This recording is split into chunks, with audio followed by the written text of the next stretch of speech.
Okay, as a novice or as a beginner going to the tech field, I think it's best for you to start. That's one thing that a lot of us actually made. I feel like not just me. Although I didn't actually make that mistake, because I before I go into anything, I always make sure I do a lot. In fact, it's actually a bad character at this point, because I do too much research before going into anything.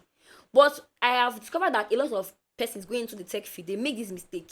They want to learn everything at the same time. Like, they want to learn Python, they want to learn JavaScript, HTML, CSS, C sharp, different languages at the same time, which is very wrong.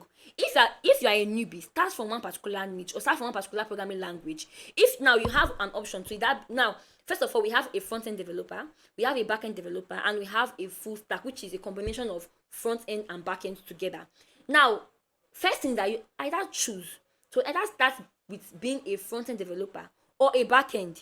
If your should I say, if what you love doing is to see what you have developed to be like to be appealing, or for users to see what you have developed, like for them to see how beautiful it is, then you can go for the front end. But if you want to actually be able to manipulate the back end, then go for what back end developer, but start from one angle. If you start from front end, learn all the languages you have to learn, like HTML, CSS, JavaScript, React, Next.js, and a whole lot more.